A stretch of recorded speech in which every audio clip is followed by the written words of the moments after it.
I forget to open my camera. That would help. Hello, everybody, and welcome to Fandom Access for July 28th. We have some different shows tonight because we first have the season premiere of The Walking Dead Dead City. And then you guys have House of the Dragon and Star Trek Strange New Worlds. So yeah, a bit different tonight. So thank you for joining us. Please make sure you like the video, subscribe to Sci-Fi Vision, hype it if you can. We will be having our librarians regular, separate series pretty soon. So stay tuned for that. And you can find our schedule and information about everything on our Discord. So if you're not a member, please make sure you join. I pinned it in the chat. We do have also a Silo watch party on Thursday nights. And of course, our Silo show is on Monday. Yeah. So, hey, everybody. I guess I was going to say I can't start talking about Dead Sea if I'm waiting for Karen. Oh, there she is. There you are. Hello. Hi, how are you? Sorry. Yeah, that's okay. Let me, I gotta just plug in my computer here. It's almost dead. Yes, Neo, we are going to be talking about Strange New Worlds Season 4 premiere tonight. Yes, we are. Can you hear me now? Yes. Now? I turned up my volume. Can you hear me? Yeah, but you're echoing. Okay, at least you were. Oh, she was to me. Anyway, okay. Yeah, that's good. Hi, Jason. Hi, Jenna. Welcome. All right. Well, so we might as well start with Dead City, I guess, and get it out of the way. I didn't totally hate this episode. I mean, it had issues. It's Walking Dead, but it was okay. I didn't think it was too bad. I don't know. How did you like it? Dislike it? Hate it? Not hate it? I mean, so I have not been a huge fan of this show. We agreed that we would watch it again this season, and I thought about it, and I thought, well, a hate watch is fun, and we're going to hate watch it, but there are people who like this show, and I decided I'm going to try to think of at least one thing I like every week in this show, so I won't be a total negative Nancy. All right. With that said, I didn't think this was a pretty great episode because I just think okay, so I hate the Croat, and I don't really know why they brought him back for this one kind of episode I mean, he's dead, right? He better be dead. I hate the Croat. I hated him last year. I hate the character. It's nothing about the acting. It's the way he's written and just is terrible. So I didn't really like that. I didn't like the Dama, right? We'll see where that goes. Hopefully that can be dispatched early. I guess I didn't hate it. It just felt like it started in a way that I was like, wait, it started kind of in the middle. It felt like, right? And I gotta say, right? I gotta say, I'm not sure I'm totally down with a storyline where Maggie and Negan, are they going to eventually become allies or friends? Is she going to forgive him? I don't believe it's possible for Maggie to ever forgive him, and I don't think she should. And there's a part in this episode where she says, I'm so sick of being angry. I understand that, but I just don't know that, we have felt for a while that, are they trying to shove this Maggie and Negan alliance down our throats? And I don't know if I can ever get there. We'll see. We'll see how the season goes. Yeah, like I said from the beginning of this show, I do have a problem with them getting along, and I kind of had to get over that to watch this show and be able to try to enjoy it. So I've moved past that a while ago, and I will say I do enjoy. And when I say chemistry, I don't mean, just to be clear, I do not mean romantic chemistry in any way, shape, or form, because I know there's shippers, which we won't go there. I do like the chemistry between the two actors. So I like their kind of banter, and I don't mind it, but I agree. Could she get over it? I don't know. Should she get over it? No. But I also do think of the fact that, she's talking about being angry. In all honesty, I feel like her forgiving him, if she forgives him, is more about her healing than it is forgiving him. So I can kind of be okay with that. And also, it's at a certain point, are they just going to keep fighting, not fighting, fighting. You know what I Hang mean? on a Like second. they've got to do Again, I'm something. having a little Sorry. internet trouble here. You okay? Can you hear me? Did you freeze? Maybe she froze. Maybe try turning your camera off if it keeps freezing. I'm not sure if we lost Karen. Can you hear me? I think we lost Karen.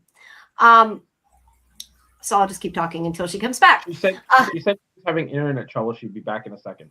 Oh, okay. I didn't hear all of it. I just heard her say she was having trouble. Oh, there she is. Oh, yeah. You know what? I had a little internet trouble and you were pretty choppy there for me because I had that VPN issue. It turned itself on. I turned it off. I'm good now. Okay, good. I was just saying, like, I like them together in the sense of like their banter and their kind of, I don't mind them working together. Like I can get on board with that. Because I don't know that, like, at a certain point in the show, like if they're going to continue the show, are they going to keep attacking each other, not attacking each other, hating each other? Like they got to do something and change it around. So I don't mind that so much. But yeah, does it make sense? No. But I've said that from the beginning of the show, and I just kind of have gotten over that at this point. But like I said, I think. Sorry. I was gonna say, I get what you're saying, Jamie, that like for the point of having a show, we just can't have a show where Maggie is constantly like, you killed my husband, I hate you, as valid as that is, right? But we can't have a show of them like being strange bedfellows if that's going to be a concept now into the third season. Yeah. And I think that was an issue creating the show in the first place, but I get that like people like these characters, so that's why they wanted to do it. But like I said, I think if she forgives him and she moves on, it's more about her own healing than about him, so I can kind of be okay with it. I wasn't sure what to think about Herschel.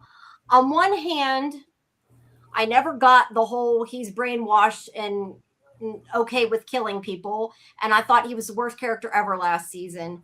So part of me is like, do I just accept maybe they fixed it and forget what happened? And because I'd rather him be a normal character now and then completely do another 180 than have what we had last season. So I'm just trying to be like, okay, because he's better than he was last season. That's all I got to say. I couldn't stand that kid last season, the character, not the actor, the character. So if they're going to have him be an okay character, not totally insane like he was, I guess that's a good thing. I don't know that it makes sense because he's flip-flopped again, but he's definitely less hateable this season, I guess, is what I agree. I agree with you there also. Herschel appears in this season and he's like reformed. Like after, I mean, he did come around a little bit at the end of last season, but after being like somewhat, I wouldn't say brainwashed because the Dama didn't really try to brainwash him. She was just like, hey, annoying 15-year-old who hates your parents. You're right. Your mom's a jerk. Be my minion. And like, it just kind of, right. Like we hated that. It was silly and didn't make sense. And then, in this week by exposition, he's like, oh mom, the Dama was wrong. I'm worried about you. Let me come and be your son again. I mean, I'm paraphrasing it in a silly manner, but I agree with you. Like that was an annoying storyline. And if he's going to do it, if he does a 180 and it can't really be explained or make sense, it's fine as long as it makes more sense going forward. Right. Yeah. Yes, exactly. And look, I get like what they were, and we said this kind of last season, like I get what they were trying to do. They were trying to say he was brainwashed. They just didn't do it right, that it never was believable. Because I mean, people that are like abducted, like children in that, I mean, that does happen. They do connect with their kidnapper and that kind of thing, but it's for a lot longer periods of time, and it's not the way it was. But I hated him so much last season that I'm just kind of like, he's not as hateable, so I'm okay. That's the way I felt about it. Yeah. I didn't want to smack him through half the episode, so I was okay with it. It's definitely better. Look, this show, it's overall always had good acting. That's, nothing new. yeah, like I said, I didn't hate it. I didn't totally hate where the story was going. I like that this episode was like a more of a story of hope, I guess. Is that going to Yeah. continue? I don't know. If they go too far in that direction, it might get boring. But like to have one, like sort of, I don't want to say happy ending, but like it went the way they wanted it to, and I kind of got it, and it worked, I guess, for me in that sense. We do still have, obviously, and I didn't take near as many pictures for this as I normally do for stuff, but we do have this storyline with these people that are setting charges to blow up the tanks and that the Dama is coming back.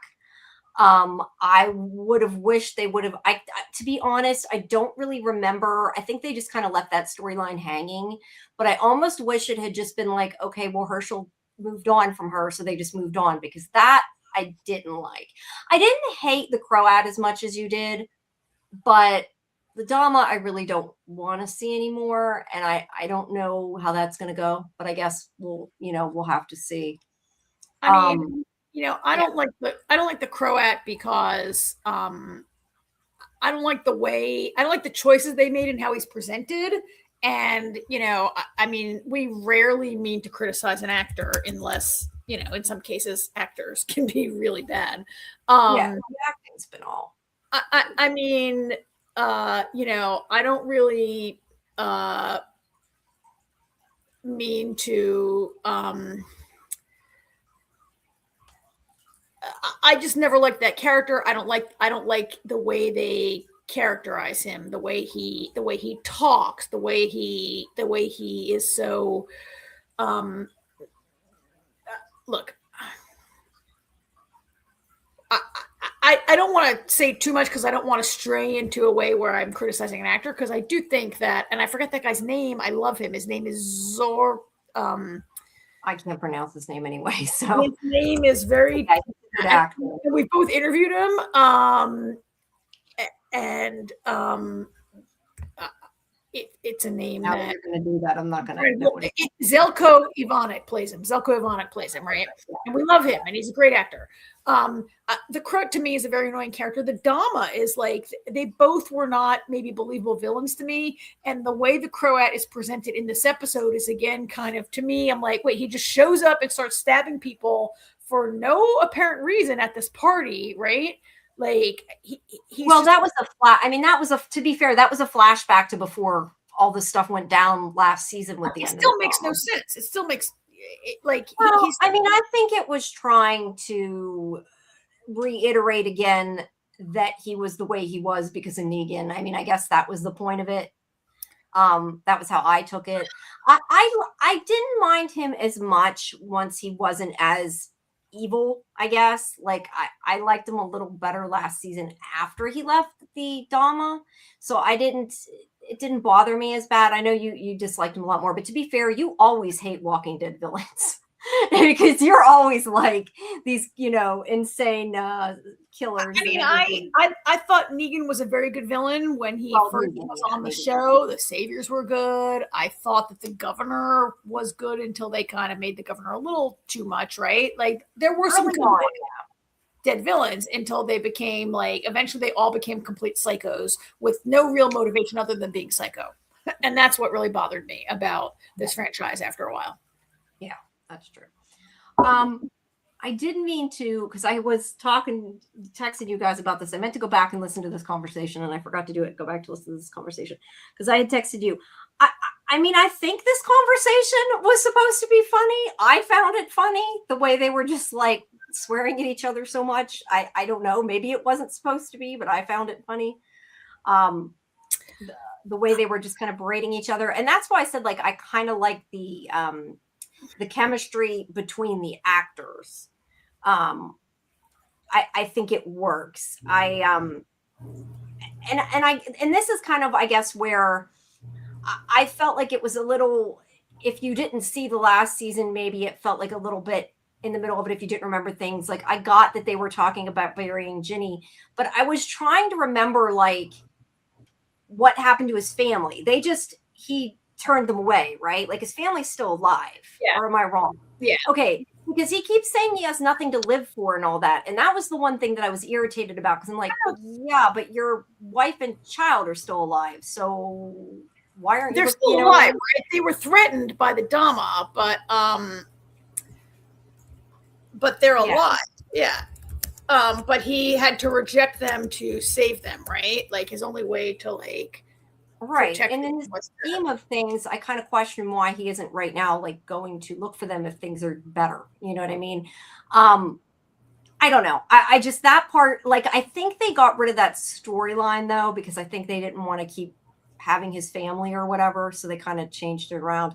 It's another one of those things in this show, just like them changing their relationship and them changing Herschel. It's like they decide they want to drop something and they're just kind of like, they're pushing it off to the side, which is a problem with this show, because that really wasn't resolved. But I think part of that might be because it was a holdover from the original series that they didn't want to deal with, which I kind of get. Like, it could become a problem that's in the way of the main storyline if he's constantly like dealing with his family. But at the same time, I feel like it could humanize Negan more, so I wouldn't mind it. Just like, I mean, Maggie has Herschel, right? Like, that wouldn't really bother me. As I recall, he sent them west. He put them on like a wagon train that was going west for their own safety, right? And he said he would follow them, and then he never did.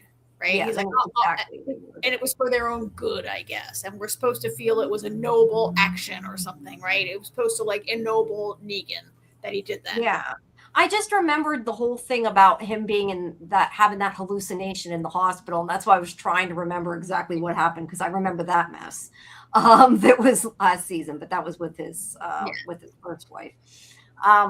So yeah, I don't know if them getting rid of it is the storyline is because they want more time with him and Maggie. And I know there are some people, and even some people who listen to our show, who are shippers with them, which I don't understand. I mean, I like a lot of ships that a lot of people don't. So I'm, not knocking on it. I can't understand it, and I'm never going to understand it. But as long as they don't go that way with the show and it stays in, fanfic world or whatever, that's fine. I mean, I agree with you that these are two actors that have good chemistry on screen together. And that could, as you said, not romantic. It could be it's hate chemistry that they have, right? Yeah. Yes. And Maggie and Negan are two of the stronger characters from Walking Dead who were not ruined as much as other characters were by the end of it. That's a good way to look at it. There was a point when this show was announced as Negan in New York City. Could this have been a better show without Maggie? Maybe, right? Maybe. Like trying to force a Maggie and Negan relationship has not worked for all of us viewers. This particular scene was weird. Like, I don't know. I felt like Negan's like whining, like, I can't believe you stabbed me. Maggie, you stabbed me. And she's like, oh, well, I'll let you stab me and we'll be even. And it was, I mean, I guess, is it supposed to be funny? Is it kind of dumb? And, I rarely say this, Jamie, but you texted me and said, like, they said shit like 100 times. And I think it was a little too much. I'm not offended by cursing in dialogue, but it was a crutch. It was not like, I thought it was too much. I thought there could be cursing. I don't know. See, I thought, and that's why I said I didn't know if it was supposed to be funny. I felt like the cursing was part of the bit, and it didn't bother me. I thought it was kind of funny, but then after I watched it, I was like, but was it supposed to be funny? I don't know. Yeah. That's why I said it was either a good written scene or a badly written scene. I wasn't sure which. And when you're not sure, that's not good. But I did enjoy the scene, and it made me chuckle. Whether it was meant to or not, I don't know. But I did enjoy that scene.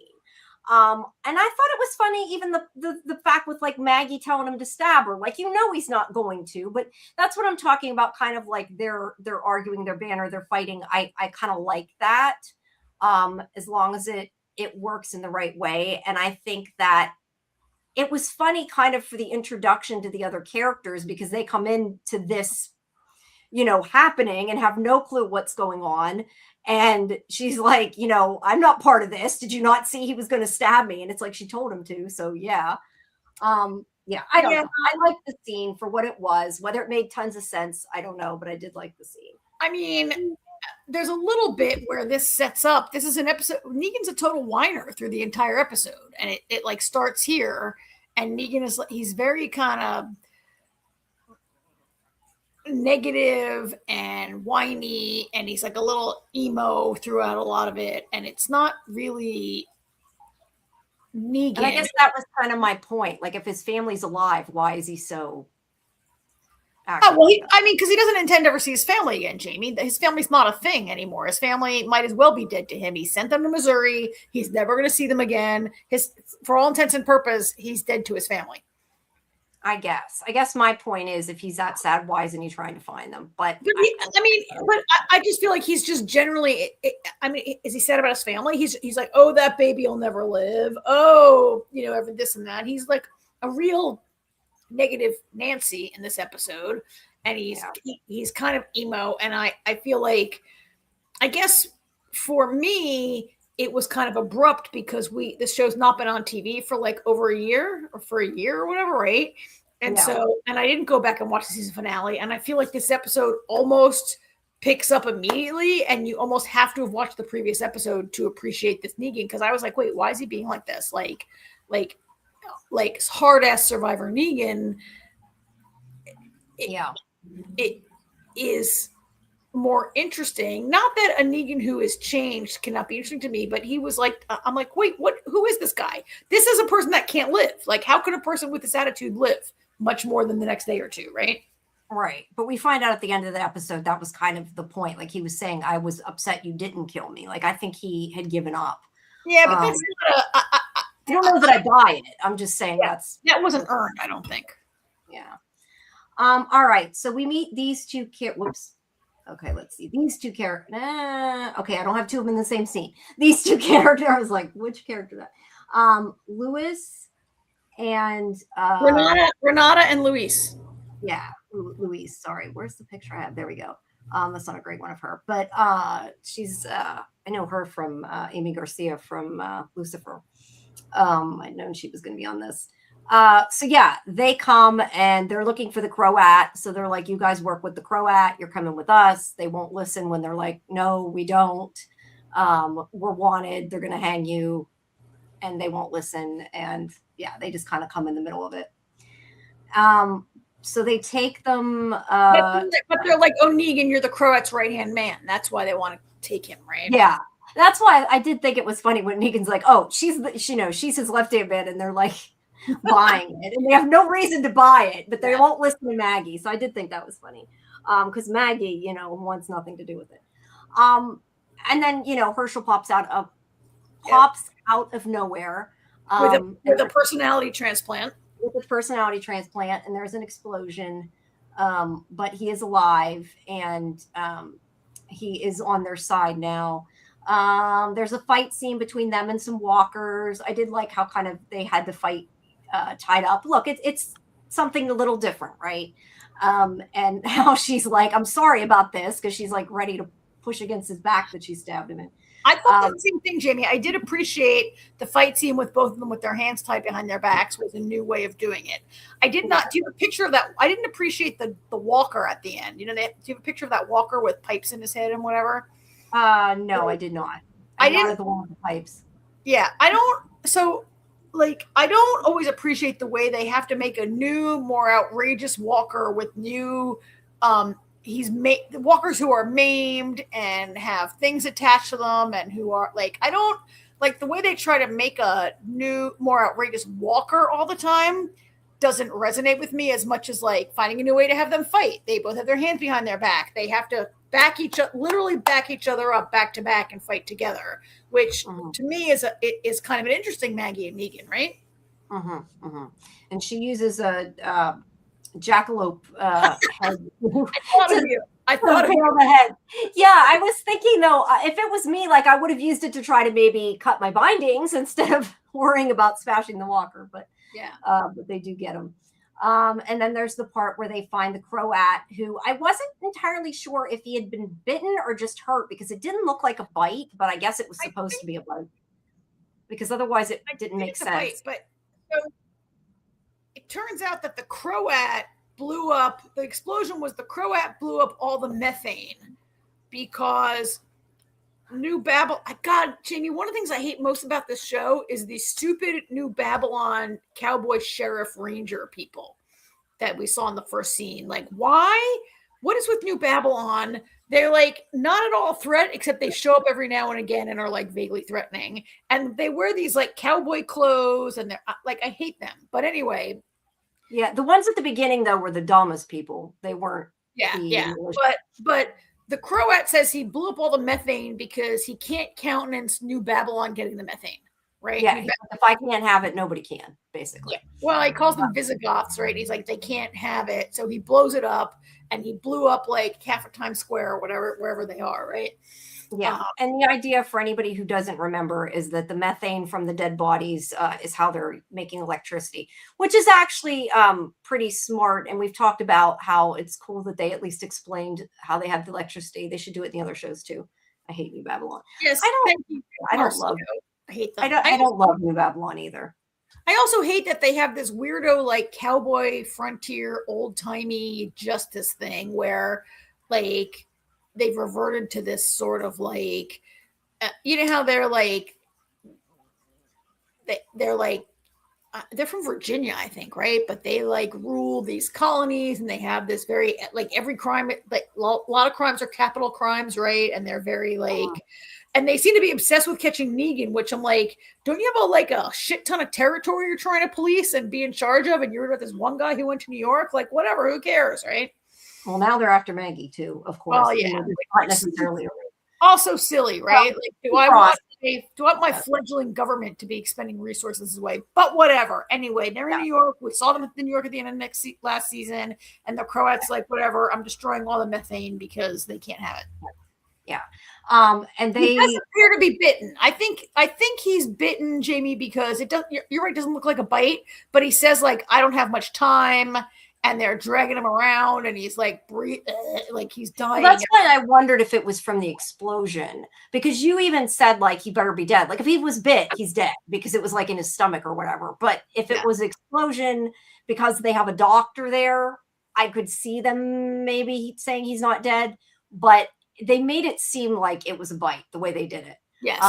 And it definitely looked like Negan, killed him at the end. We just didn't actually see the actual thing. But anyway, so the idea is that the only reason, Jamie, that he might not be dead. I interrupted you. I apologize, but usually an actor of this caliber, right, would get the opportunity to appear as a zombie. Yeah, true. That's a good point. Yeah, I don't think if they're going to kill him like you would think they'd want to show that if they were going to. But that doesn't mean maybe that like we won't next week see it and then see Negan. And then I'm going to be ranting. Yes. Yeah. So anyway, they come to get him. They want the methane. He says it doesn't exist anymore because I blew it up. But he does admit there's one tank left and he will help them get it, but only if they take him. He's not going to tell them where it's at. There's the jackalope. And then they need this methane because there's a woman in labor having a premature baby and they need methane to power an incubator at the hospital, right? This is such a convoluted plot this week. It's insane, right? Yeah. They have this flashback. And this is also to show that community that Renata's part of. It seems like she's maybe, where'd she go? Anyway, it seems like Renata is kind of the de facto leader of that group. I would say at least that's what it seems like, because she's the one that goes up against the Croat. But he comes into their party, finds out the woman's pregnant, doesn't like their partying, and we don't exactly find out what it is he's after, but it sounds like he's doing a Negan and saying they have to give X amount of their resources to him, and they have not provided. So therefore, he is trying to make them get in line by murdering people like Negan does, because he does make a point of saying like that he didn't like him, which is why I was saying I think that's kind of the point of showing that he's still you understood that better than I do, because he shows up and he says, "Oh, you're a doctor? Let me stab this guy in the chest and see if you can save him. Oh, I guess you're not that good a doctor after all, right?" Like it. Yeah, I totally saw that. I mean, I think we all both saw that he was going to kill Yeah. And I do think that like early Negan, Savior's Negan, while he was abusive and he named Dwight and he killed people. But for the most part, Negan believed that people are a resource and he didn't just kill people for fun. Like Negan didn't like indiscriminate just kill people. I mean, okay, did he kill Glenn to make a point, or did he kill Glenn in retribution for the things that Rick's group had done? Yes. But would Negan just show up at a party and randomly kill a guy who's in training to be a doctor? Like, I don't know that Negan would have done that. Yeah, I don't know. I mean, he did make a point of saying like he found out from, because he says something like he found out from I forget exactly what he calls Negan. They don't say Negan, but that like you need to kill some people to keep people in line, certain people at certain times or something like that. I think maybe the Croat has, I don't want to say he perverted, I don't want to say he perverted Negan's philosophy, because Negan's philosophy was a little perverted anyway. I don't mean sexually perverted. I mean, you know. Yeah, I know what you mean. Yeah. But I think he took Negan's like what he learned and saw in Negan, he took it a little further. Maybe add a little Dhamma, and you understand why that happened. Maybe. Yeah, he also wasn't great at it. But yes, I agree with the whole thing about the guy being a doctor. I mean, the guy was supposed to be training him to be a doctor, so he wouldn't necessarily know how to save somebody that you stabbed him in the stomach anyway, right? Well, and even if you are, I mean, Luis was a trauma ER doctor, right? So he might know some of this, but that doesn't mean you can like stitch him up in the middle of like your party room with no supplies or whatever, right? Yeah. I want to go to RCO. I think you're right. Didn't the Croat say he was going to go back to? It's not from Russia. But I mean, look, this was all flashback, though. I mean, it said 3 months ago. That's why I said this was before all the stuff went down with the Dhamma. Yeah, but why is he around? Because at the end of last season, wasn't he going to go to? He's from like Croatia. That's why it's called the Croat, right? Yeah, I mean, I think he was going back, and I assume he was blowing the shit up first, and then got bit in the process. Because now you can just sail to Europe on this show. Of course, but whatever. Yeah. Either way, he is not. He's not a good leader, and he doesn't even pull it off the way Negan does things. But that's the point I guess they're trying to make, is that he got all this from I think he kills 2 people at this party, right? Doesn't he kill 2 people? Yes. He kills 2 people. He kills the father of the baby and uncle somebody, right? Yeah, uncle somebody, yeah. And the only reason he stops is because Renata, who is a quick thinker, hold on here, I got a picture. She threatens to explode the gas tank. And he's like, you wouldn't do it. And she's like, you don't know me. And he does back off. I mean, I feel like if this was Negan, it would have went a little different too, because I feel like he would have probably appreciated like what she's doing. I mean, she's like, I'm willing to die for them, are you? And he's like, okay, I'll come back. Like, you're not out of it. But he's it worked. She got him out of there, and that's why they're after him. So that's what this whole flashback is about, just explaining that they're looking for they need the electric to power the incubator to save this baby. And that's what the whole episode is about them wanting to keep hope to save this baby, because they believe they can do it. Negan thinks there's no hope and not even bother trying. And like I said, I feel like it was a little hopeful for once, which I was okay with. Yes, and I was a little surprised. Like, one thing we know about Negan is that he loves children, right? And he really has a soft spot for children. And like, so would I think Negan would maybe try to save a child? Like, I was a little surprised. And on the other hand, like, does Negan not want to is the idea like, let's not bring a child into this world? I get that, but Negan, you don't get to decide. It's not your child. And you're not this woman who's having a baby, and you don't get to decide if she should bring this child into the world or not, right? So shut up, Negan. Yeah. Like men telling women what they should do with their baby. Like, just shut up, Negan, now. Yeah. But I mean, I felt like the whole point was more just that he'd given up hope. And that, like, I guess Maggie kind of gave him a purpose again, by by telling, Or the him death that- of what's her name, that little girl that he had been raising. Yeah, like he lost his purpose, and Maggie is like, I need you to do this. And she says at one point, I need something to go right, so I feel like like Herschel will be okay, is basically the gist of what she tells Negan, and it does get him eventually to help. That's another little problem with the hiatus, I think. This idea that Maggie's like, I need this from you, and he just does it. Like, I guess the idea is like she's guilting Negan, like because Negan killed Glenn, now Maggie can guilt him into whatever she needs. Like that's a little lost because, or I mean, I'm oversimplifying that, but what they've all been through, like I think having this 1 year long, many month break, and then to have like this dynamic, to me, I was just like, it just felt so jarring, this dynamic between them on my screen. That's fair. And again, had I watched the season finale like right recently, maybe I would have not felt so like jarred by it. Yeah, no, I mean, they were getting along in the finale, but to be fair, she did just stab him not that long prior. Yeah. But yeah, either way, he needed a purpose. She gave him a purpose. She intended to kill him. For the entirety of last season, she intended to kill him, right? Oh, for sure. Yeah. Well, but it was supposed to be, I guess, that the Dama got in her head, and that was why she stabbed him, which was really bullshit. So yeah, that part is a whole nother issue. Yeah. But yeah, that's the main. We don't need to go through the whole, the whole play-by-play, but that's the like I said, the gist of the episode is them trying to save this baby by finding the power. The other part of the story that's important is we get this character played by Jimmy Simpson, Dillard. His name is Dillard, right?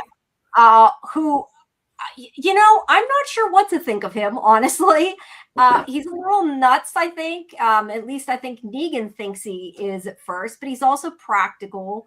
He talks about the food chain. He lets the maggots eat the dead, and then the frogs eat the maggots, and that might be the silliest thing I've seen on any Walking Dead show ever. In his New York City apartment, or maybe he needs a couple apartments, but he's got like one room with maggots, and then the frogs eat the maggots, and the turkeys eat the frogs, and apparently he's got a room full of coyotes. Like the whole thing is like, was it supposed to be a joke? Is this a comedy now?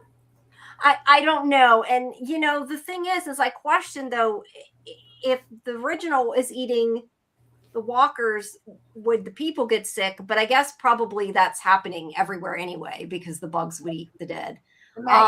The walkers. But yeah, I don't know. That's why I said I feel like he's a little nuts. And what I more had a problem with, although it was kind of interesting, I had a problem with, is he made the walkers safe by he pulled out their nails and their teeth. How the hell do you pull out a walker's teeth without losing your hands? Like, how is that even possible that somebody pulled all their teeth out and didn't get killed?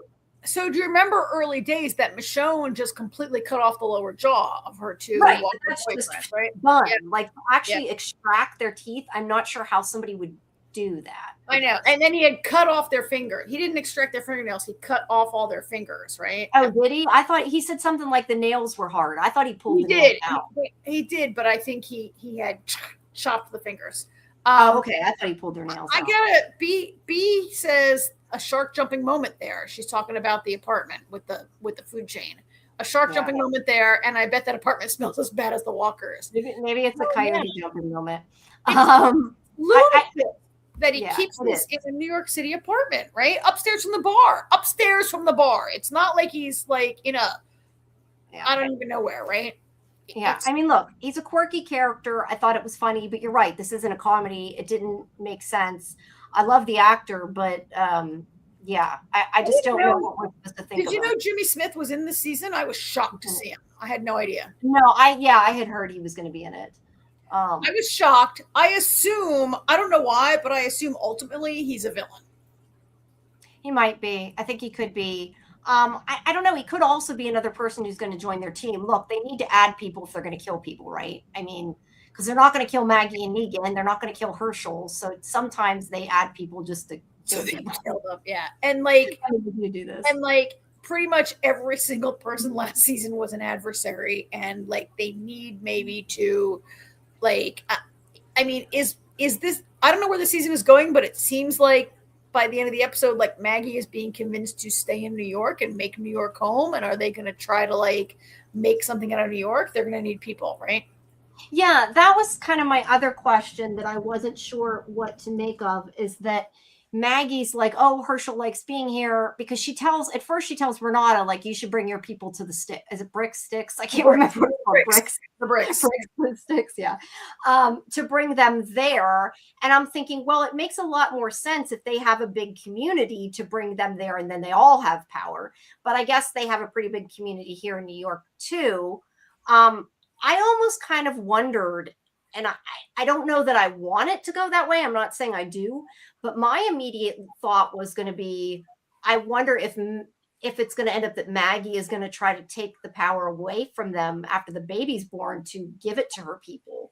And I kind of wondered if it was going to be something along that lines, which didn't totally make sense to me. Why? Which is why, I mean, and then she's like, we'll stay. So, I mean, it makes no sense. Like, you don't have to take the power away from them. It's just using the rotting walkers to make methane gas. That's right. I forgot he gave them instructions on how to make it again. Yeah, there's not like a MacGuffin device you need. It's just knowledge, right? Yeah, that's true. I had forgotten about that. You're right. It is.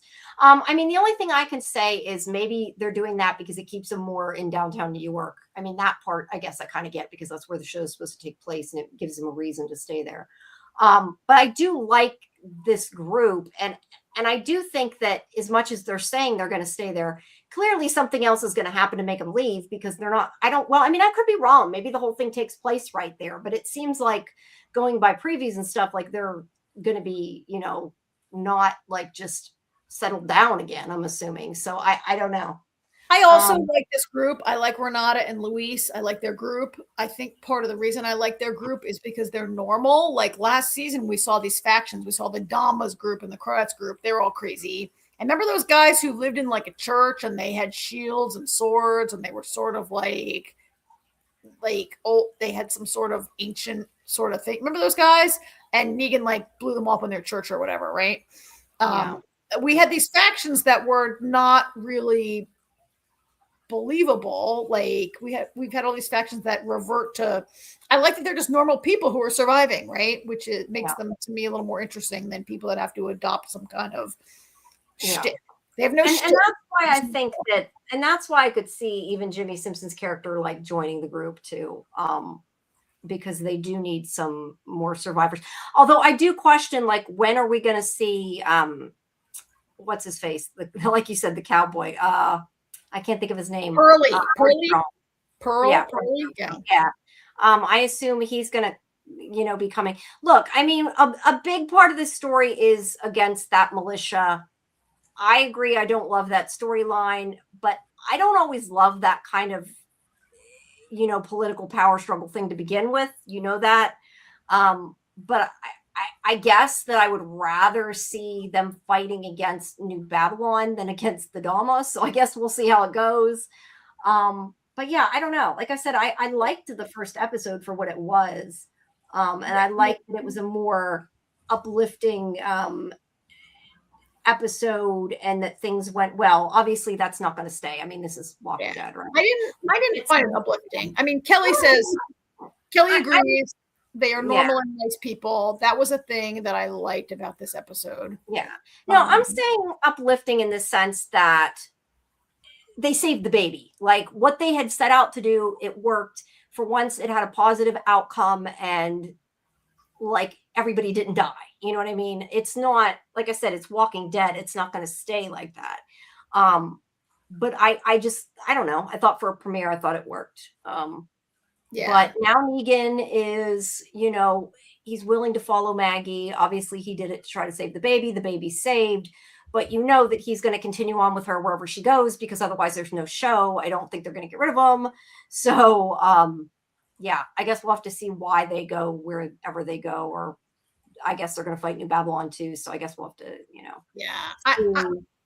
I just hope that I was just going to say, I do hope that Herschel, though, really is on their side, because there was a small part of me that wondered at the beginning if like it was a setup, but I don't think it is, and it sure as hell better not be, or I don't know if I'm that he could still be like the Damas creature and that he's come back to them only as a would be too much, and I'd be like, no, I don't. It did really bother me at the end when the Dama appears and she finds these like injured guys, and she's like, "Oh, okay," she's like, I didn't like that character, and the idea that she could still, I mean, talk about a charismatic character. She's like the big cult. She was like a cult leader essentially, right? And the idea that she's going to be able to reconstruct and become a major villain, like I think this show has a little bit been wasting New York City. Like they came to New York City and we found the same kind of territorial squabble that we have seen many times in this franchise, and we see them fighting over this methane, which is not a real thing. It's just the thing they're fighting about. We need a new thing to fight about every season. It's not really like rocket science. Like once you're like, oh, we use the methane gas when they're rotting. Oh, why didn't I think about that? What was the point of him blowing them all up? Because they can just make more, like, right? Any high school chemistry teacher would be like, oh, duh, why didn't I think about that? Let's do that, right? I mean, I think so. I'm not a high school I don't really know. I couldn't do it. But I mean, we need something that I guess put them in, but it's not like they found a nuclear power plant to operate. And also seen the same villains for 3 seasons. That's kind of, I think, part of the issue. And I sometimes think about a show like a movie like I Am Legend, where Will Smith was literally the last man in New York City, and they made so much better use of him being in New York City. Like I feel like this Dead City could take place in Washington or Richmond or Newark or like any city with a few tall buildings. Really, all they have done with New York is deal with a few tall buildings. Yeah, no, you're totally right. But I mean, for what it is, for a Walking Dead spinoff, I tend to find this one decent. I mean, I before liked some of, Daryl a little better, but some of it wasn't as good this last time. I mean, once Carol was there, it was. So they're kind of, the shows can be all over the place. It depends. But for a spinoff, it's okay. I enjoy the acting. Is it the best? No. Is it the worst? No. Like I said, it was okay for a premiere. I didn't hate it. I thought it was decently good. It wasn't like my favorite show, but it was decently good. I think it's definitely the worst spinoff. Definitely, this is the worst spinoff. No, Fear the Walking Dead was the worst spinoff. No, Fear the Walking Dead was really good in its first. At the beginning, yes. At the beginning it was. But it became the worst spinoff. Let's put it that way. Yes. It was really good for a while. It was. This show has only ever been okay. Yeah. That's fair. But I do like the 2 main actors. I mean, I do think like for them to pick cast members, like I think that they're two I like to see. I like the actors. I guess. But that isn't the whole thing. I think if it had just been a Negan spinoff, it would have been fine. Yes. I like him more than Maggie. I'll agree with that. It's more Negan than Maggie.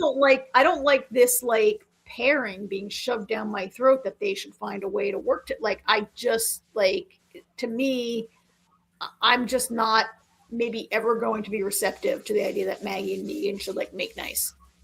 Yeah. No, I've said that's a problem from the beginning. So yes, you have. I had a question. Yep. What's that? How did you guys talk about a hate watch for 45 minutes? Well, it's a premiere. I kind of figured we were. He agrees. This is the worst spinoff. Yeah. Because AJ, when you hate something, at least you feel a passion for it, and you Fair enough. To speak about it, right? Fair enough. So, like I said, I didn't totally hate it. So at least this episode, we'll see where it goes. Last season, the bear, it went off the rails. Sorry, go ahead. No, I should say before Karen and I move on to our next show, a little fun fact: I almost met Jeffrey Dean Morgan 2 weeks ago. Shut up! How? So, for those that don't know, I work in the tire department at Sam's Club, and I had just been outside talking to a customer. Came back inside, like 5 minutes later, one of the people from Club Pickup was like, I just met Jeffrey Dean Morgan. I was like, when? He's like, 5 minutes ago. I'm like, I was just outside. So, like, I must have walked inside as he pulled into the parking lot. Wait, did he bring his car to your place to get fixed? No, he went there for Club Pickup. He shops in your local. Is he from where you're from? Yeah, he's like half an hour away from where I live. You know what? He lives in Rhinebeck. Wow. There's a lot of like celebrities around this area. I never see the famous people that live near me, except for John Waters is like a dime a dozen. Well, yeah, Baltimore, but you know what it is though? Baltimore is a big city. Oh yeah, you live in a smaller place. Yeah, I mean Kingston's a decent size, but it's not. Yeah. It's not like a city city. Yeah. Terrio Quinn's been hiding from us. There are a lot of celebrities that live in this area though. Paul Rudd Yeah. doesn't live around it here anymore, but him and Jeffrey Dean Morgan co-own a candy shop in Rhinebeck. Oh, that's cool. Yeah, nobody lives near me, I don't think. I mean, they film stuff in Pittsburgh. That's about as close as I'm gonna Yeah. get. RC says, I Right. like the characters, but the storylines are slow. It is true. Yeah. It is true. All right. I'm gonna pop out for a little bit. I will talk to you guys in a bit. I'll probably be hanging around the chat somewhat. But yeah, I will talk to you guys in a little bit. AJ, I'm gonna hit these photos and maybe you can watch the chat. I didn't have time to download a lot of assets for these shows today because I was busy and I was traveling and whatever. What do you want to talk about first? Strange New Worlds? Yeah, that's what I was thinking. Okay, got some new key art this year for Strange.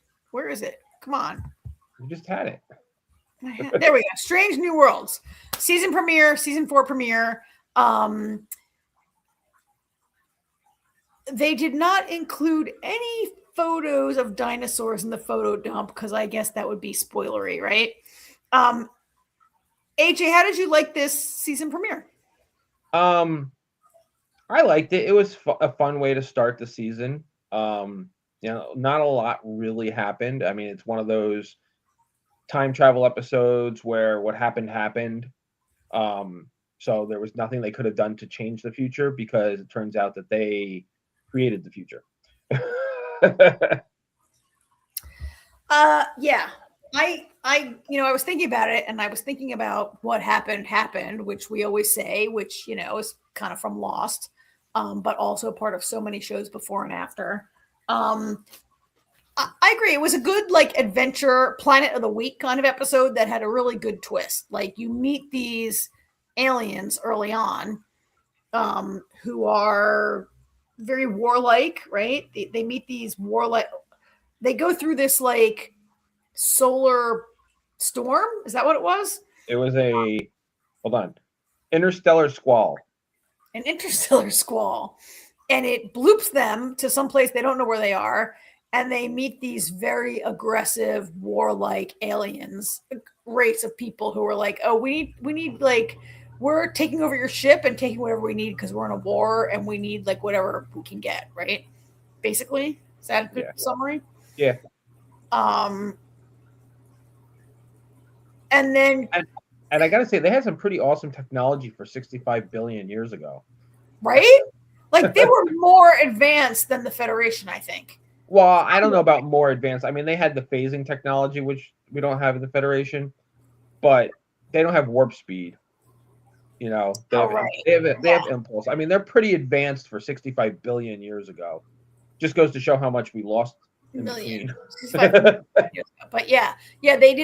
they only had impulse engines, but they had phasing technology. They had a bunch of and the way they are dressed and all, I was like, I mean, so one of the things about Star Trek is that every race they encounter is humanoid, and they sometimes are only discernible by their dress rather than, the Vulcans have the ears and the Klingons have the bony forehead, but these guys, Martians have the ears too. They have the ears and this incredible widow's peak, which might be a tattoo, right? Yeah. But it turns out they're Martians. And simultaneously we have the away mission. Which apparently B was annoyed by this. Oh, yeah? B says, I was so annoyed that they went down on the planet worrying about killing one dinosaur would change the future, while up on the ship, aliens are stealing their technology and learning about the Federation.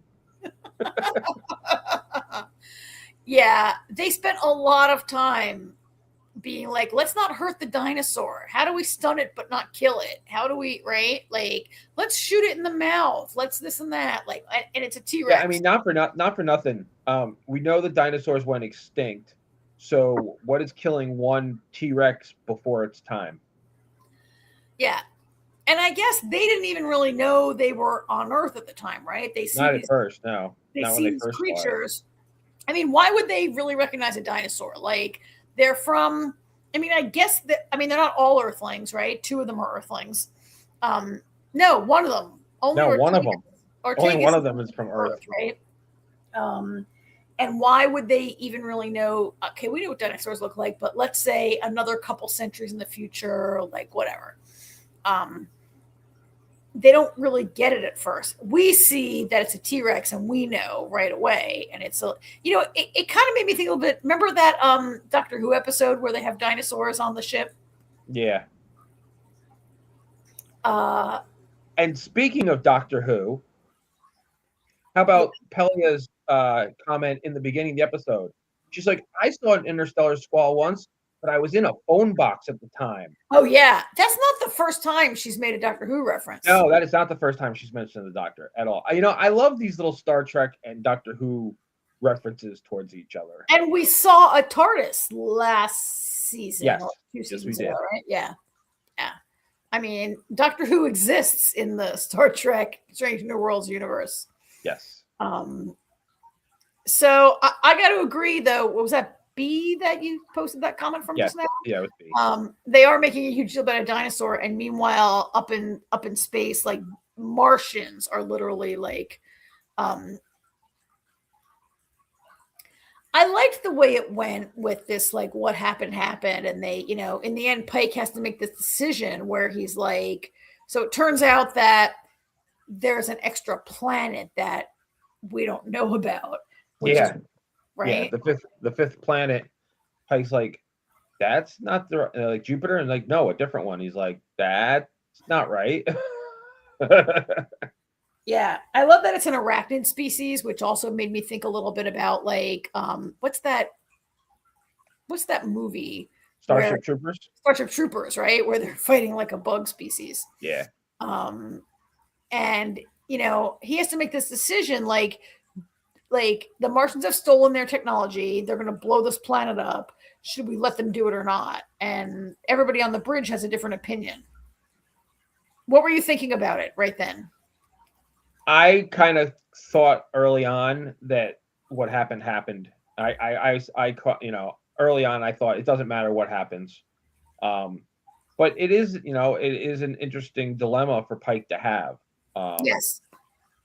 As soon as they said something about a planet that wasn't there before, I was like, oh, they've got to let them do it.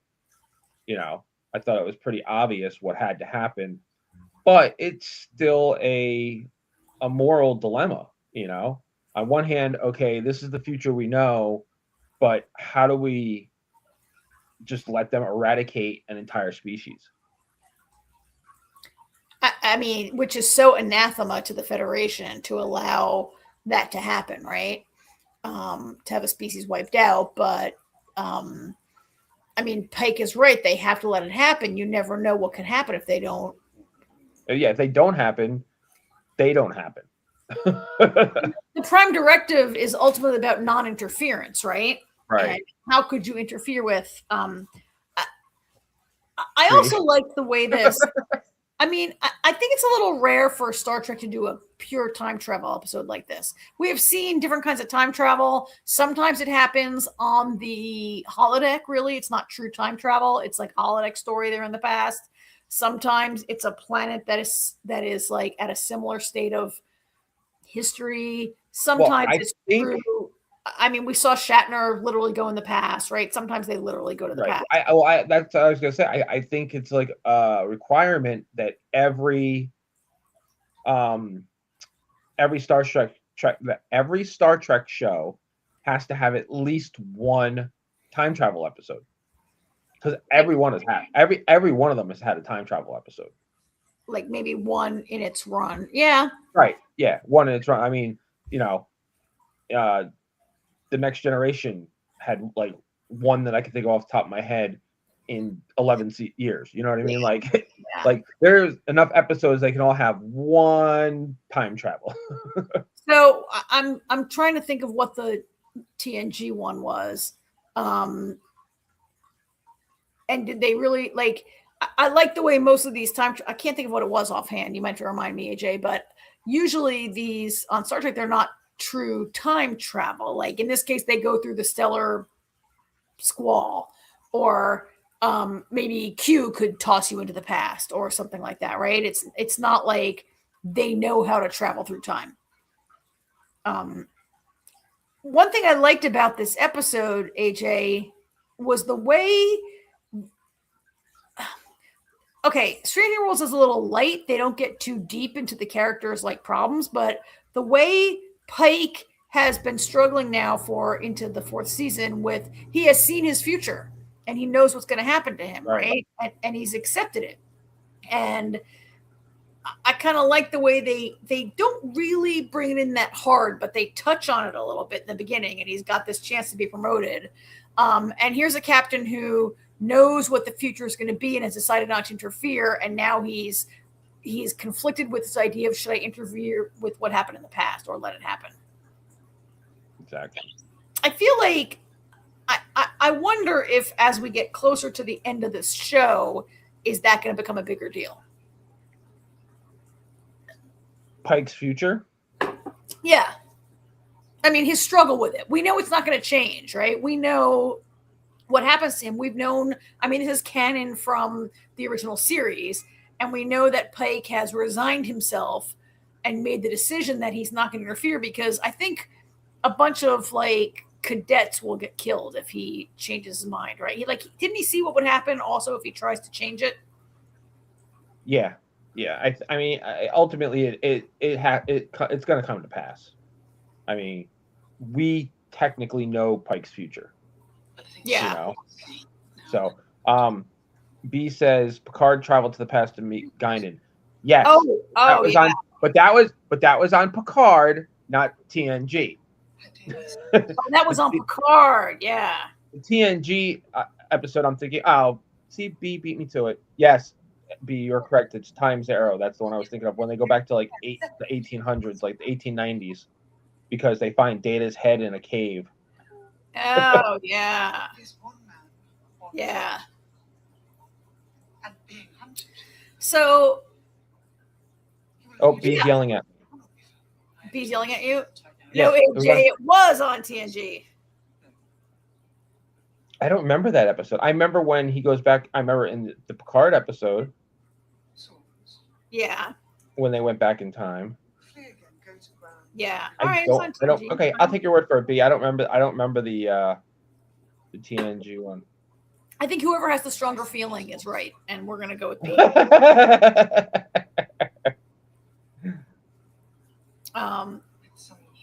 So yeah, I enjoyed it. I did like, we didn't talk about the beginning where they're riding horses on a planet, right?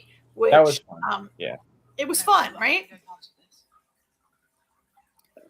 Like, I get he's from like Montana, and I get why and also when I saw it, I was like, oh, Anson Mount was in Hell on Wheels. He rode a horse all the time. He played a cowboy. This must be really fun for him to get to do this again, right? And it played into the part where he's offered a promotion and he turns it down because he doesn't want to give up this adventure. Like, he knows he's got limited time, right? Yeah. Yeah. Yeah, I think that's part of it. But I also think, just that this adventure that he just had, I think was kind of, he was kind of like, I'm not ready to give this up. Like, that was very pivotal for everybody. Oh, yeah. Yeah. And I think, is part of that because he had to give up. Did he give up Marie? Marie made a choice. He didn't give her up as much as Marie was like, I made a choice. Right. And I'm leaving, right? But that certainly is weighing on him right now. Like, he's lost is she the love of his life? I think she is, right? Yeah. One thing I liked about this episode, which was kind of fun at the end there, which I hadn't really thought about, was this was kind of a chicken or egg episode. Because, when he's talking to April, he says, we went to an anomaly that we created when we went back in time to create evolution. Yeah. It's crazy. Yeah, we responded to a distress signal from ourselves 65 million years ago. Yeah. And at the end, all the characters like, wait, so what happened? So did we wait? What? They used our own weapons to create evolution, and then everyone's like, wait, tell us about dinosaurs. It was, it was kind of fun. And the irony was really sad too, that the Martian commander, she just, won the war, but killed her people in the process because because of everything. It changed the gravitational shift and moved Mars further from, Mars and Earth further from the sun. Yeah. To create. And she basically, like, in trying to save her people, she brought about the end of her planet. Yeah. But the good news is some Martians made it off, and there's Martian DNA in other species out there now. Oh, yeah. Yeah, their DNA is everywhere. Yeah. I forgot about that. So, yeah, pretty good. A decent start to the season. Not the greatest episode ever. It was a little, but it was pretty good. Yeah. It's that. And now we have Commander Una Chin Riley. Because they gave the promotion. He gave the promotion to her. Oh, yeah, she got promoted. That was great, right? Yep. That was nice to see her get promoted. What do you think about our little bookend of the new Vulcan cadet Asha? She's going to be a handful. Uhura's going to have a fun time this season. Well, she's very Vulcan. Not only is she not very nice. Well, I mean, she is very Vulcan. But she appears to have had no like advice or on how to like get by on a Federation ship, right? I assume that maybe she says, "Oh, it's because Spock is half human. I'm not half human, so I don't need like his kind of like help or whatever." But I assume maybe they're going to become like eventually we'll see them together, right? She kind of says, it's easier for him to interact with you people because he's part human. It's basically what she says. Poor Uhura. She was usually really great with, she's a communications officer, and she's like doing her Vulcan, and she's like, no, please stop. That's awful. And she looks at Spock, and Spock's like, yeah, no.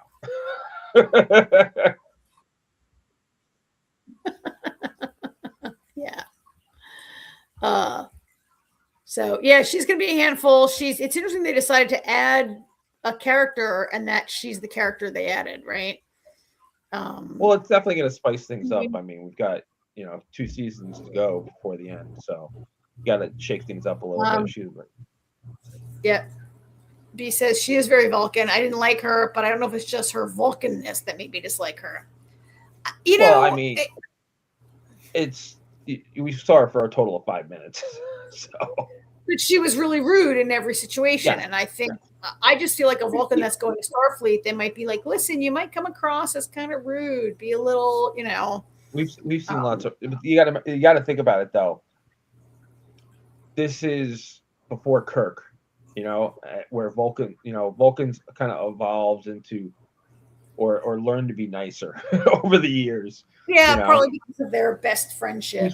She's probably, other than Spock, she's one of the first Vulcans in Starfleet, And Spock is half human, so there's a handful, only a handful of Vulcans even in Starfleet at this point.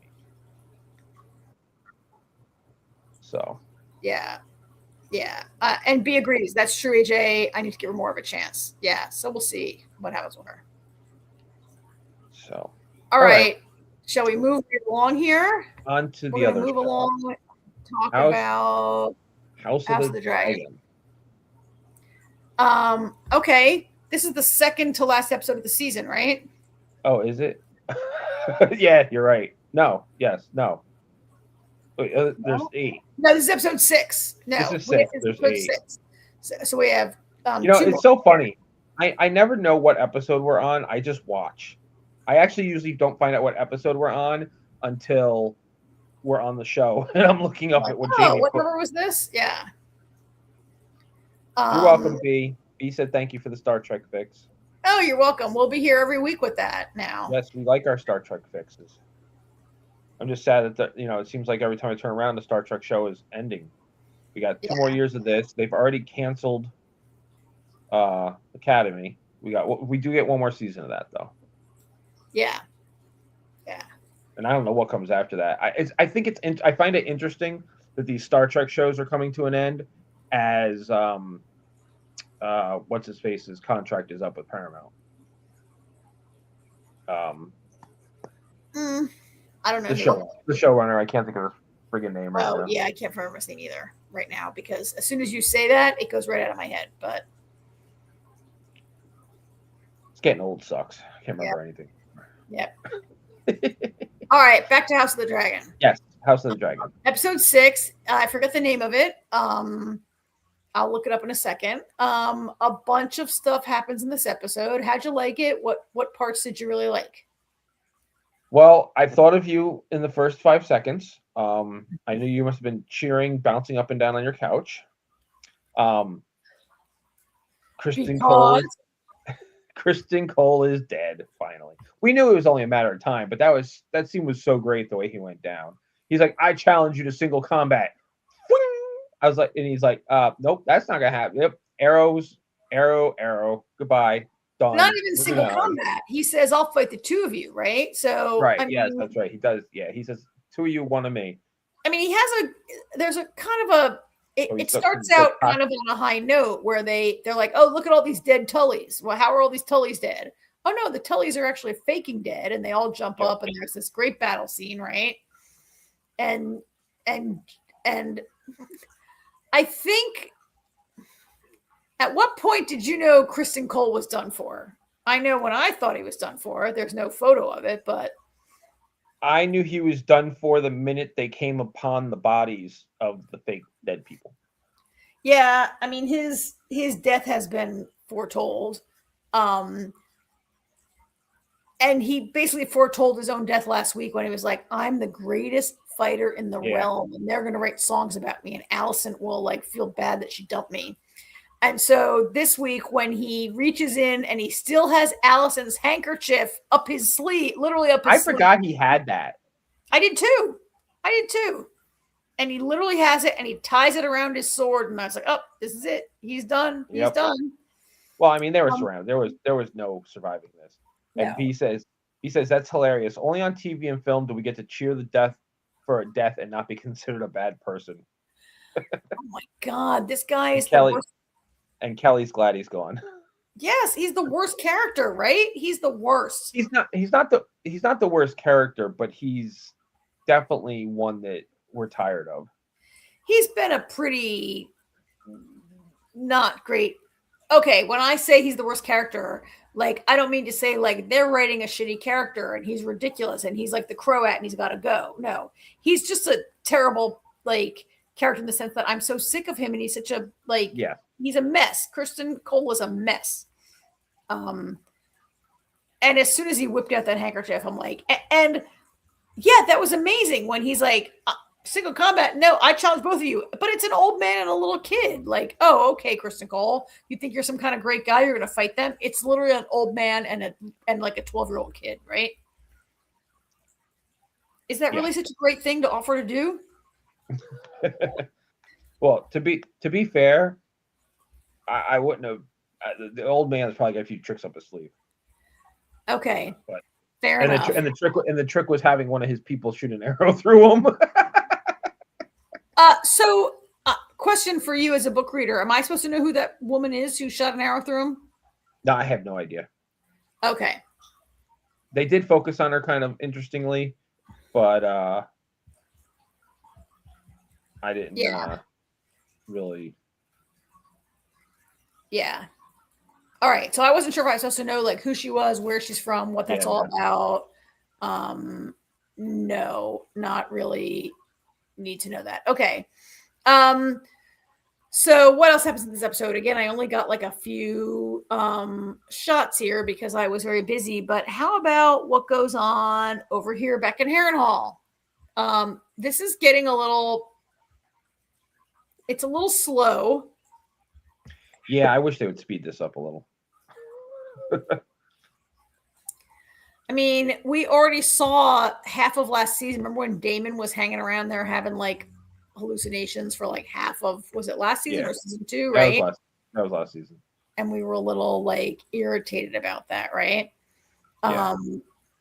And now he's been there only for a couple of episodes, but it's getting a little slow, right?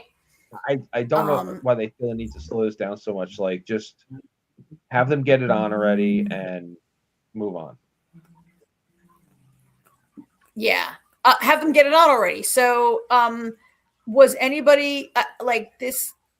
Finally, she seems to seduce him. Like, she's been seducing him, like, and I don't mean sexually seducing him. She's been like mentally, witchcraftily, whatever, magically. But now finally she's like basically seducing him and saying, like, I'm going to be the queen of Harrenhal and you're going to be like my dragon lord at my side or whatever. She's like, yeah. I'm not sure what she's really up to. Kelly's had enough of these two already. I mean, I don't blame you. It's slow, and I'm not sure where it's going. I don't like how slow it is. It's just pick up the pace. Like, and those eggs, not in the book. Oh, she had eggs. Yeah, not in the book. That's not in the book, huh? Mm-mm. Nope. So how'd you feel when you saw that? Where did she get those eggs from? That's how I felt. And do we think they're the same eggs that eventually fall into Daenerys' hands? They shouldn't be, but they could be. Okay, they shouldn't be, but because we know how they got there, because Game of Thrones, it's documented how she got them, right? Yes. I mean, I guess it's possible, I mean, this is, what is this, 100 years before? Yeah, about 100 years before, right? Yeah, so I mean, it's very possible that they would work it in somehow. Not that it matters. Yeah, let's just continue on with the episode, and I will say my final piece. All right, so let's talk about what else can we talk about? We can talk about. Let's go to. What do you want to talk about? I was just going to say, this was an interesting twist in the episode. Rhaenyra seemed at the council meeting. Rhaenyra seems to finally be getting her footing a little bit, and she doesn't back down to Daemon, and she tells him, "No, this is what you're going to do," and she's like, "And I'm going to do this and this and this." And I love what she, and then she meets with the Baratheons, and I love how forceful she was, because up to this point she's kind of been a little wavering at times and not sure of herself. But she's definitely got, you got a little more backbone going now. So I like her meeting with the Baratheons. I wanted to know why she wanted his belt. I was like, me too. What the hell is she planning? Like, what is she planning? We found out what she was planning. When I saw that, I was like, wait, what does she want with this belt? What's up with that? She has his belt. Was she going to hang him? What the hell is she fucking? Why did she want his belt? I got to say, Daemon walking around Flea Bottom looked hilarious. Daemon dressed as the Gold King. He's got that helmet on, and I was like, he looks ridiculous for some reason. I don't know why. He also looked very lonely because he was the only one. Yeah, and there's no way he could really be undercover. Like, he puts this thing on his head, like this helmet on, because he's going to be like undercover sneaking around, and everybody recognizes him immediately, right? I don't think so. I mean, the guy, his trap worked. That was clever, he was totally trying to trap. He was totally trying to get somebody to attack him, and it worked. Unfortunately, like the guy says, we wear no sigils. You'll never find us all. So it wasn't until, I don't think they recognized him until he backhanded Ulf. Oh, yeah. Like, oh. Well, Ulf is a problem in this episode, right? I mean, Ulf is like an idiot. Yeah, he kind of is an idiot, right? He's determined to get to see his wife, and as many times, like, Rhaenyra warns him against it. I was gonna say Matt Smith. Daemon warns him against it, and then he goes, and then his wife is like, "Get out of here! Like, you're not, like, what? You ran off to become a dragon rider?" No, that's Hugh. Oh, that's Hugh, right? That's Hugh. Sorry, I get confused. Ulf is the one that Damon backhanded because he wanted to go to the bar. Oh, right. And Rhaenyra has ordered him to stay out of the bars. Yes. He's the one who went bragging in the bar and then told all his friends that he'd get Rhaenyra to solve all their problems, right? Yeah. Yeah.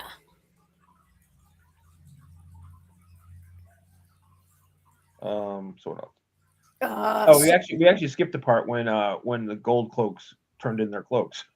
Oh yeah. So there's like a big, like they're done with not getting paid, right?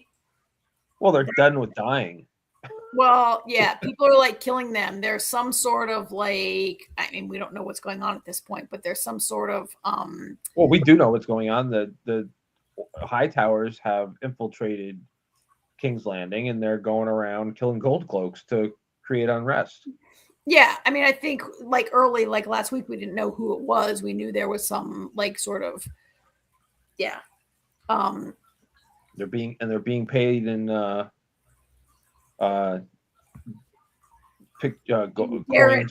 coins. They're being paid in Darren coins. There you go, Darren coins.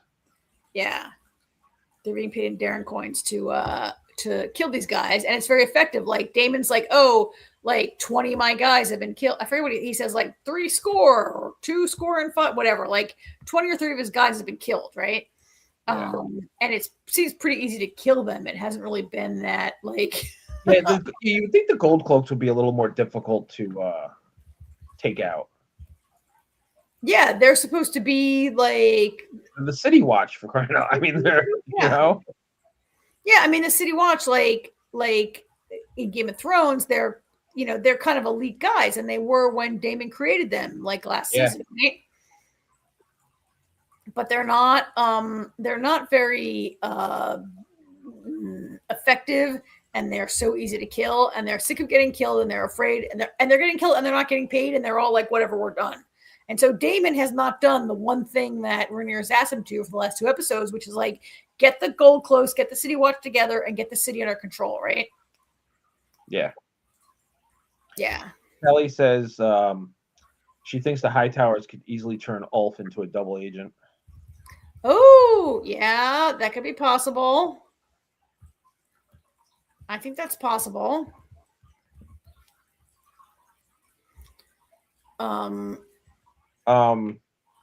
So not a lot happened at the Vale, except I love the Moon Door. Oh yeah, the Moon Door. I have a great. When they went to that scene and you just hear ah, I was like, I love the Moon Door. And Lady Jane says something like, "Oh, that's always interesting." Yeah, she's like, she says it like it's never not entertaining. Yeah, or it's always entertaining, or something like that. Which proves that she's a little cuckoo, just like the ladies who come after her are a little cuckoo. Yeah, they're all cuckoo. They enjoy a little too much throwing people out the Moon Door. Yeah. She is really pissed at Bella. Yes, she is. Because Bella's supposed to be laying except that's Rhaena. What? Except that's Rhaena. Oh, Rhaena. Bella's the sister, the good sister, who is maybe going to get with her brother. Uncle. Uncle, you're right. That's Rhaena. Rhaena? Is that her name? Rhaena. Yeah, Rhaena. And Lady Jane is really mad at her because she's supposed to be laying low. And apparently she's been flying around on Sheep Stealer in places where people can see her. Well, she tried to catch up to Moon Dancer. She tried to go see her sister. Yeah, but she's not supposed to be doing that. Like, what part of laying low? Yeah, no, she's not. What part of laying low involves flying after your sister to say, hi, look, I got a giant dragon, right? Yeah. Like, she's really very naive. I'm interested to see I'm interested to see where this story goes, because none of this story with her is in the books. Which I'm okay with this change, because I understand why they, cut down on a character, give her more to do, which I'm fine with. Because the stuff that Nettles does in the book isn't really going to change with one less dragon. That there's, it's just one less dragon in a fight, basically. Nettles actually spends a lot of time with Daemon in the book, so it's not really change anything.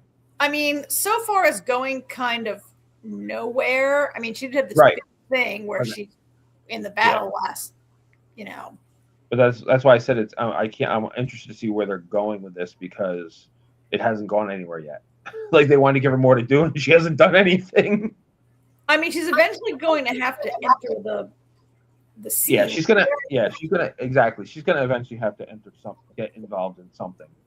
Well, I thought there might be. So I don't know what happens in the book and what Nettles does and whatever, but there was a moment in this episode where when Alice Rivers is talking to Aemond and she's trying to get him to, do whatever. And he's saying, like, I'm going to take my dragon. I got to find my dragon. I got to go fly to the Red Keep or whatever. And she's like, are you kidding me? She says, you have one dragon to Rhaenyra's 6. I think she says Rhaenyra has 6 right now, right? And so it made me think, like, oh, who's going to come on Aemond and Vhagar's side? And I was like, oh, could Sheepstealer come on their side? So at least there's 2 to 6 dragons. Like, it's the Dance of the Dragons. There's got to be a big, giant dragon battle before this is all over, or they slowly pick each other off. But don't forget, Darren has a dragon, too. Oh, Darren has a dragon, too, yeah. So it just got me thinking, what are Rhaena and Sheepstealer going to do?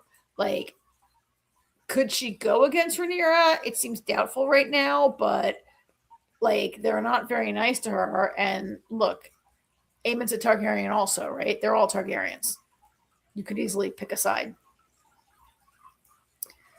So very little happening here except for getting yelled at for not keeping a low profile. Right. Um, And so since you brought up Baela and Alan, yeah, that surprised me because the last episode, the way I thought her and Adam were being kind of flirtatious. Yes. So I was kind of expecting her and Adam to hook up. So to see her making out with Alan, making out with Alan, I was a little surprised. I agree. We talked about last week when Adam says, like, listen, you need to take a nap, you need to get some food, and then I promise you I'll fly anywhere with you that you want.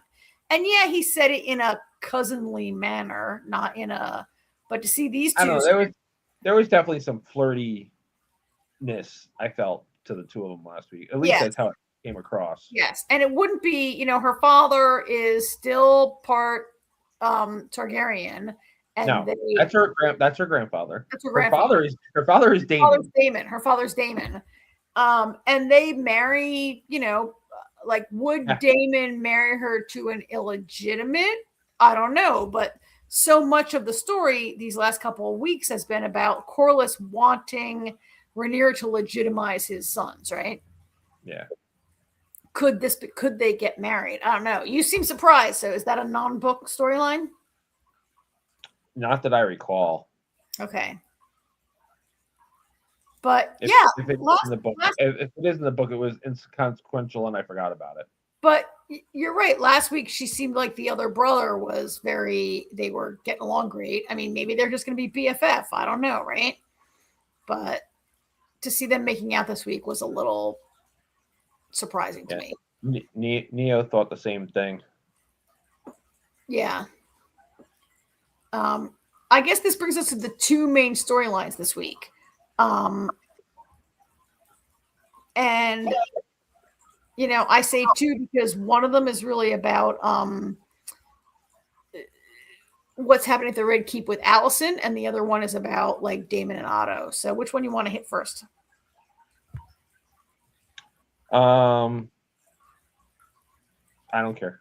All right, Alicent in the opening minutes, early part of the episode, Alicent and Helena are caught in their little secret hole in the wall. I wouldn't call it caught, but they were found. Yes. Because they've been sort of trapped in there, right? And they couldn't. Yeah, we don't know for how long. I was a little surprised they found them so quick. Mm-hmm. And Rhaenyra's like, what are you doing, right? Like, Rhaenyra's like, I tried to be nice to you. Now I got to lock you up even harder, right? And Alicent confesses and says, like, oh, I had to get out of here. Helena's pregnant, right? I don't know. What's going on with these two is kind of interesting in some ways, I think.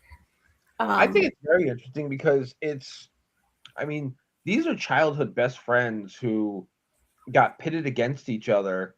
But one thing about Alicent that drives me nuts is not too long ago, she would have been perfectly fine with Rhaenyra's head. Yeah. You know, it's not what she was striving for, but she would have been okay if it happened. And now, you know, and I get her trying to protect her kids and everything, and it's a very difficult position to be in. And you know, and she's kind of, you know, having been the queen regent for as long as she was, she understands the burdens that Rhaenyra is involved in, and she's tried to get ahead of it, but in doing so, she's put herself in a worse position. Because you know, Rhaenyra has to do something or to save face.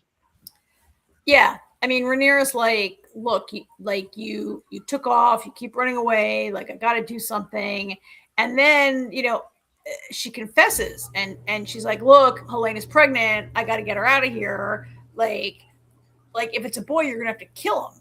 And Rhaenyra tries to be like, look, I've been so nice to you. I haven't tried to kill either of your sons, any of your 3 sons right now.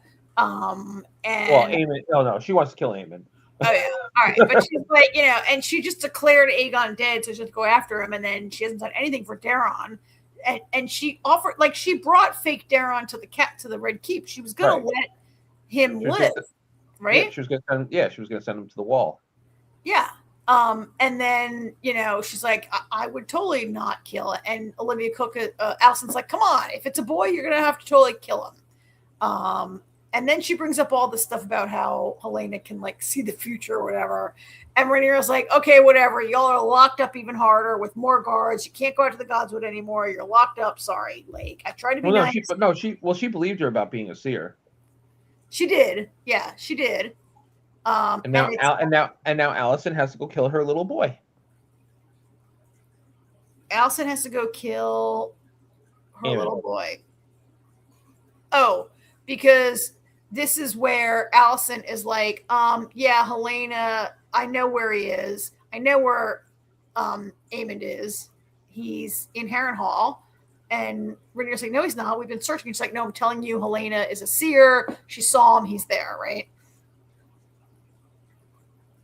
And Rhaenyra's like, three-eyed raven. She's like the three-eyed raven. And Rhaenyra's like, all right, he's got to go. He's got to go. He's got to be killed, right? It's a good plan too, because she goes, if I send soldiers, that's not going to work. He could just run and hide again. She's like, but if I send somebody he trusts, then so Allison has to be a part of this. And look, Allison knows that Aemon is the worst, right? Like, she knows he's a messed up. She knows her sons are messed up, and that Aemon's the worst of them. She knows he's like mentally, like, you know, and that he would be a terrible king. And she knows it, but to like make a mother participate in that, kill one to save the others, right? It's terrible. Yeah, but I mean, it literally comes down to that. It's like, who do you want? You know, who do you care more about, Helena or Aemond? And easy choice, honestly, because Aemon's a piece of shit. Yeah, I mean, she does care more about Helena, right? I mean, or she understands which one she should choose. Like, maybe she cares about all of her children, I'm sure, right? But she knows that her children are horrible. I don't know. I think she's a little scared of Aemond. Oh, I think so. And that weird kiss we had 2 weeks ago, that was really creepy. Yeah, that was. Yeah. So it's a messed up situation, but it kind of makes sense, right? Right. And as an aside part of this, the White Worm, do you remember last week where like Allison tells Massaria and she's like, I'm giving you this piece of information. You can really use it against the queen. Don't tell anyone. I know. And sure enough, this week, like, Massaria doesn't tell Rhaenyra that she knew. She lies to her face, right? Yeah, that's going to come back to bite her. I think so. You know, the funny thing about this show is, you know, being a prequel, we know it doesn't end well. It's just a matter of how badly does it end and who does it end now for. Yeah. Yeah. Who dies sooner? Who dies later? What happens to anyone? And so I guess this brings us all around to her other poor son, Daeron, right? Who this kid knows he might be the smartest one of them all, I think, right? What All do you right. mean by smart? He knows there is basically zero chance that he will ever sit the Iron Throne. He don't think he doesn't seem like he wants to sit the Iron Throne. Okay, right there, that makes him smart, right? He doesn't want the Fair Iron enough. Throne. Well, then again, you know what they say: the one who doesn't want the crown is usually the one that gets the crown. Well, yeah, but he has two brothers and an aunt who all like claim it right now. All these people claim it, and he's the youngest and the least. Like he basically says he's like, I know I have like no chance, and even if I do get on the Iron Throne, it's only because Uncle Ormond wants to control me and be the regent. The only reason he's interested is so that he can have power, and he's not wrong, right? No, he's not wrong at all. Like, I don't think does anybody believe that Ormond really thinks it's the right thing? Like, this boy should be on the throne. No, he wants to get, he's just like Uncle Otto, Grandpa Otto, right? He just wants. I said it 2 weeks ago that the only reason he wants Daemon on the throne is so he could be the hand and have the true power. Oh yeah, and the hand could really control a kid, right? That's really what he wants. And so there's this moment where he sends these assassins into King's Land, where Rhaenyra sends these assassins to come into Tumbleton, right? And now we know why she wanted the belt. She wanted more than their belt. Right. she wanted their whole uniform. She wanted the whole thing, right? And it's funny in this scene. I knew that it was gonna fail, but at the same time, I was annoyed that it failed. Yeah, I mean, you knew it didn't fail because it's too early for it to succeed, right? And you've read the books also. Hold on a second. What's up, Susie? Sorry, are they covering either of the last two or the one before? We're just covering the latest episode tonight, Susie. Yeah, only one episode at a time. Oh, yeah, we're covering. Actually, maybe I don't understand. She hasn't watched the last two. Well, nobody's watched the last two. If you're talking about episodes 7 and 8, or are you talking about episodes 5 and 6? Because we're talking about episode 6. Yeah. Yeah. So Rhaenyra sends these assassins. She wants to kill Darren and she wants to kill the uncle, right? But they're not really up to it. So do you think that she thought they would succeed, or you think she knew that they would die? And I think she thought they would. I thought she thought they would succeed, and they would have had Brendan not been there. They would have what? They would have succeeded if Brendan wasn't there. Oh yeah, yeah. Because he caught it. Like, first of all, the assassin starts pulling his dagger out way too soon. He's already got his hand on it, and he starts pulling it out. And Brendan's already looking at them funny, and then he jumps into action. Had he not been there, Ormond and Darren are dead. No doubt in my mind. Ormond pukes afterwards. I know. Bloodshed. Well, because he hates bad smells, right? He's got this thing about hating smells, and that's why he vomits. Yeah, but he's such a man baby anyway. He is a man baby, right? And I keep wondering if that I hate smells thing is going to come around. I feel like it's going to. Yeah. Well, not for nothing. I think it just did come around. That's why they were all covered in shit and mud and everything. Yeah. And he was already gagging before all the blood. Yeah. So he sends this note back, right? And the note he sends back is, kick this dog and it will bite your hand. Yeah. Bye, Corliss. Right? That's what it means. Like, it means like, okay, bite your hand. Like, Rhaenyra, will it bite the hand? No, it means he's going to go after Corliss probably, right? What do you mean probably? Did you not see the end of the episode? Oh, well, when he sent, I did see the episode. Yeah, I did. I was going to say, yeah, I know you were running behind, but did you not finish it? No, I guess I'm saying when you see it, you think like, does he mean bite your hand, or does he mean like bite your hand, right? Right. Yeah. I just took it as a saying, and then they go to the next scene where Corliss is telling his guys, "Great job, everyone," and I'm finally going to stop being a schmuck, and we're going to go back to King's Landing, and you're going to be the policeman, and I'm going to go back to my job. And None of them are going anywhere. Yeah. And he finally like got his like, got himself like through. He's been so frustrated. He's been like off doing his thing. He finally gets back with the program and like boom, right? And he does not die in the books. No. Nope. He outlives them all. Really? I mean, it's really kind of sad because he's like in the last few weeks he's come around. He's trying to like claim his sons. He's trying to be like sort of a different kind of a person, right?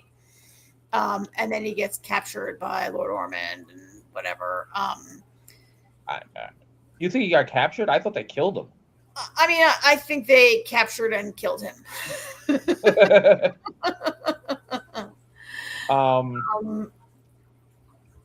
So there's two other things real quick that we need to. Hugh did not get the happy reunion he was hoping for. His wife was not happy with him. No, and I don't have a picture of him, but do I have a picture of him? I don't think so. But he finally gets down there and she's like, what? This is not helpful to me at all. Right? She's like, you being a dragon rider, like that does nothing for me. Yeah, no, she was not pleased. He's like so impressed, and she says something like, do you know every time I walk down that road, like I risk being like raped and killed, and like you know how far it is to the Red Keep where you live from where I am here, and like it's a really good, I think, like slap in the face, like splash of cold water in the face, that like being a dragon rider is like this great thing, and she's like, no, it's actually not. Like, what good does it do for me at all, right? I mean, I understand his thought process. He was trying to better their lives. He was trying to do, provide for her. But he's like, I never asked you to. I just wanted you. Like, I didn't care where we lived or how we lived, just as long as you were with me. Yeah. His pride got in the way, basically. I get it. If someone's like, guess what? Your dragon seed, come ride a dragon. Like, yeah, you would be pretty flattered and you would do it, right? And then there was a little bit of Lannister and Aegon and Larys, which was another hilarious scene. Like, Aegon can't catch a fucking break, because Lannister's like, you should really come to Lannisport, come to Castle Rock, and that's your, don't go to Essos. That's stupid. Then you're not even in Westeros. How can you claim that? Which he's making a valid point. Yeah. But I love when Aegon's like, do you think I'm a good person? And Lannister's like,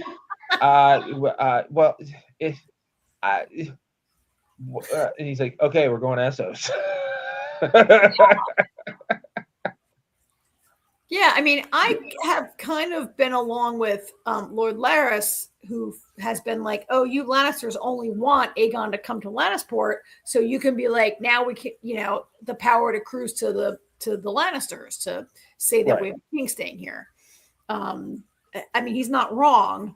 No, he's not wrong. But yeah, it was a very, I guess Aegon has really taken to heart that like diatribe he got last week from Lord Larys. He's like, you're a terrible person. And I was kind of, it was a funny scene, but I was a little surprised by it because I was expecting Lannister to be like, of course you're a good person. You're the king.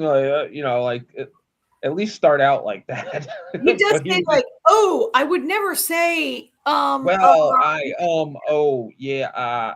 shit. Almost tries to go there and then he can't. But I was a little surprised. I mean, it was a great scene. I was a little surprised that Aegon agrees to go to Essos, only because like I wasn't sure.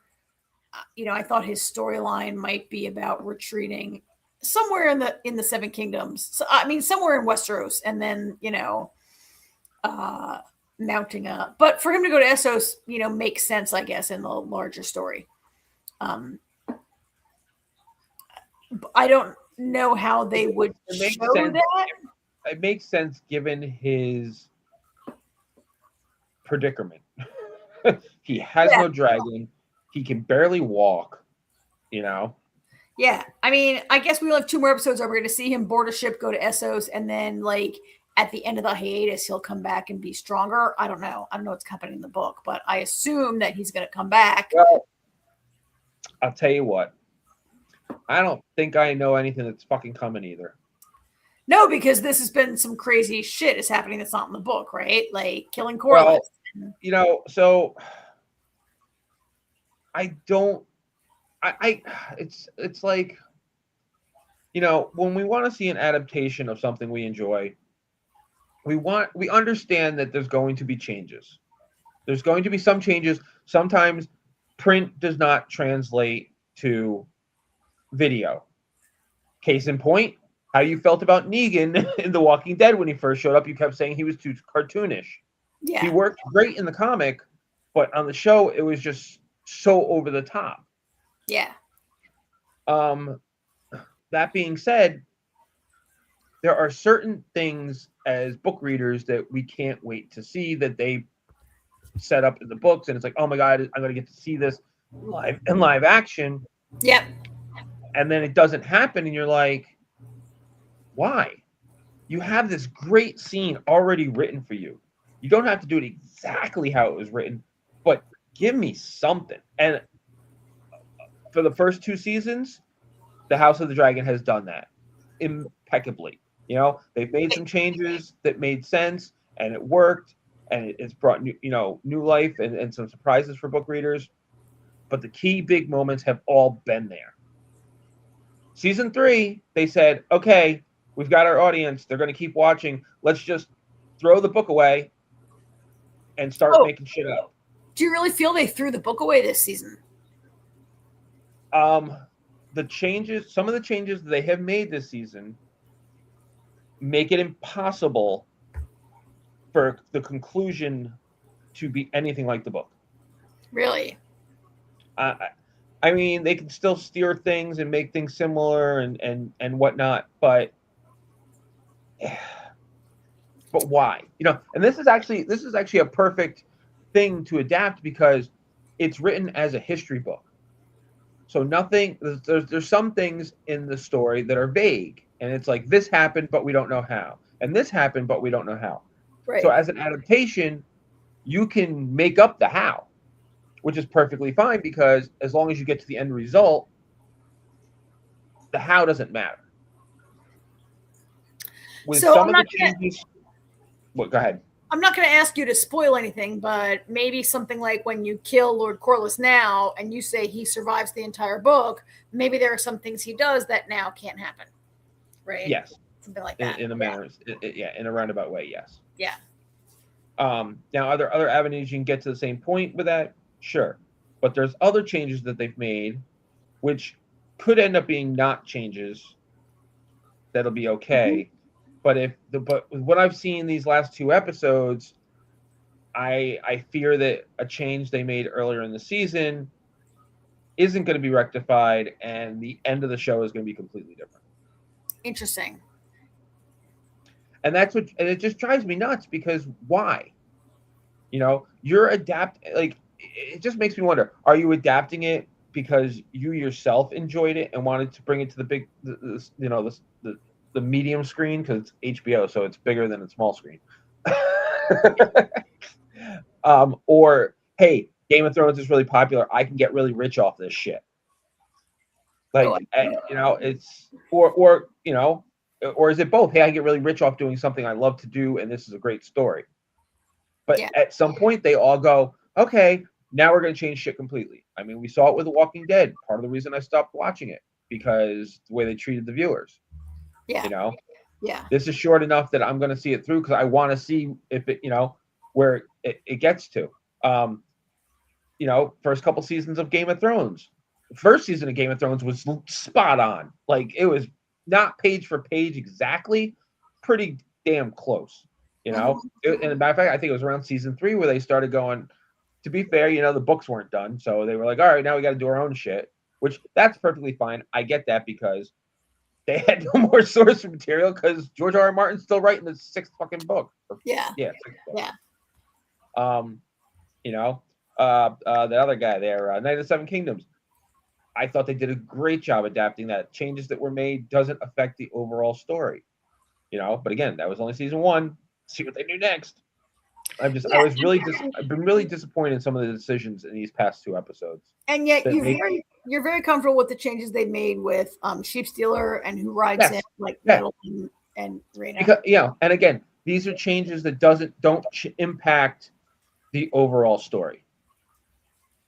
You know, some of the situations, some of the things that Nettles did, Reyna could still end up doing with Sheep Stealer, or they could go in a completely different direction. It's minor enough that it's not going to affect the overall story. There are 2 things right now that they've changed that vastly, in my opinion, affects the story if they don't find a way to veer back around to it. All right, well, we'll see. We got 2 more episodes this season to go. I don't know what has to happen. So, I mean, I know what happens story. Eventually, the Dance of the Dragons has to, the dragons have to all be killed. But we don't know what's going to happen. I'm interested, really. I'm kind of enjoying this whole part where Rhaenyra gains the throne, and then being the queen is a total drag, right? By the way, we skipped this too. Did you see what happened to her when she was sitting on the throne? What happened to her? She got poked. Did she get poked? Cut herself. Yeah, she cut herself on the. I mean, that's a thing we've read about in Game of Thrones, how precarious it is to sit the Iron Throne, and people do get poked and cut, right? Well, I mean, they talked about it with Joffrey, because Joffrey cut himself.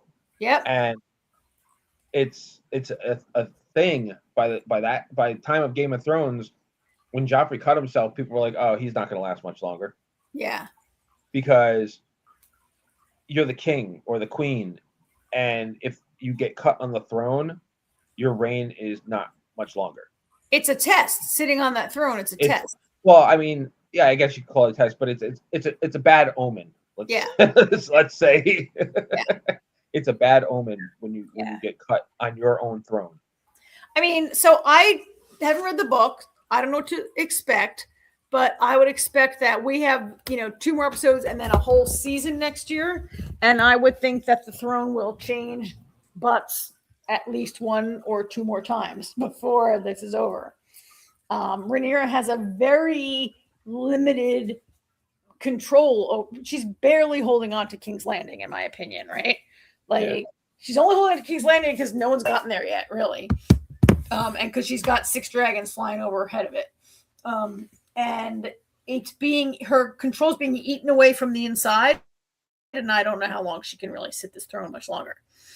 I don't know who's going to come right now. To me, Ormond seems like the major threat, because Aemond and Aegon are both sort of like out there having their epiphanies.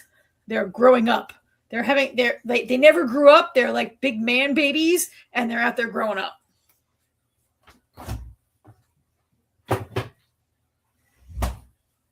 So I don't know which one's going to show up and when, but I don't think Rhaenyra is going to sit that throne for this and next season. I'll never tell. Well, I know my Game of Thrones history and the general Targaryen, and we talked about Night of the Seven Kingdoms takes place after this, right? And if you're watching both these shows, then there's a bunch of new Targaryens that are around in Night of the Seven Kingdoms, new to this after these people. But yes. Anyway, of the 3 shows we watched this week, this was my favorite. Yeah. I'm very. We'll see how I feel about the next 2 weeks. All right. Thank you, everybody. I think Jamie's going to pop call back. Jamie back in here. There's Jamie. She's back already. I'm still here. Thank you, everybody, for watching us tonight. Make sure you check out our Discord for our schedule and everything coming up. And if you want to right now, we're going to probably play a few games over in Discord, not real late, for a little bit. I finally got my headphones connected to Windows. I want to test it and see how it works. Oh. It only took me how long to get it to figure it out. I thought, you know what was wrong with it? I feel really stupid now. I could not get the Bluetooth to work, and I thought it was Windows 11. And then we realized that like the Wi-Fi adapter wasn't plugged in because I have the no, because I have the what do you call it? Like the direct connection for the internet. I did not realize that the Bluetooth was part of the Wi-Fi antenna. So this whole time I've had no Bluetooth. That was why. But I got it now. Part of the Wi-Fi antenna? Yeah, apparently, because as soon as we plugged it in, it worked. So I don't know why, but that's the they're motherboard. usually separate. Yeah, it's something to do with the motherboard. I don't know. It didn't work until, and now that it's plugged in, it works fine. So yes, I want to test them out while my dog is asleep. This will also show me if she stays asleep while we play games. All right, so Jamie, in the next coming weeks, when she gets bigger, we're going to see that baby on this show, right? Yes. I was going to put her on, but I don't want to wake her up or she'll never go back to sleep. No, never wake us through the night. She's doing good. She is sleeping through the night. Let sleeping dogs lie, as they say. Yeah. But someday. Yes. But right now, they're still pretty little. So. All right, everybody. Well, thank you for joining us. And yeah, we'll see you soon for our librarian show. That starts what? Is it this week or next week it starts? That's what I was trying to remember. The librarians. So the librarians is not next week, and so is the ARC. Okay, so our is it the beginning of the week though? I was trying to see what day it was. Okay, so today is Tuesday. I'm looking at the ARC right now. What do we have this week? We have nothing coming up. What do we have this week, and what do we have next week? Next Monday. Week so Monday. So all right. So wait. Monday we have Silo, and then next Tuesday we've got the ARC, Dead City, Dragons, and Star Trek on Fandom Access. Yes. What are you guys doing for the librarians? That's what I was trying to see what day it premieres. I don't know. We might have to. It depends. I got to find out when Roger. I hadn't heard back from him. Depending what time their show ends, we might need to do Wednesday instead of Thursday. Okay, but the plan is that you guys will do a separate show to cover the librarians, or you will add it to Fandom. We're gonna do we'll do a separate show. And who was hosting it? Jamie and AJ and Scarlett. Scarlett. Okay. All right. I don't know anything. I'm just learning here. You're more than welcome to join us. I know you don't watch it. But I don't watch Librarian, so I will not join you. The ARC starts tomorrow. Okay, so we will have ARC on Tuesday. Yes. You guys, I rewatched all of last season of the ARC, so I can be prepared for the ARC. There you go. I cannot watch it because tomorrow I'm going to New York for my birthday. Well, happy birthday. Yes, that's right. Happy birthday. Thank you. What are you just turning 40? It's the anniversary of my 40th birthday. That's the way to do it. I am going Wednesday to see Shakespeare in the Park. They're doing The Winter's Tale. Oh, cool. And on Thursday, I'm going to see, did I tell you this, Jamie? I'm going to Harry Potter and the Cursed Child.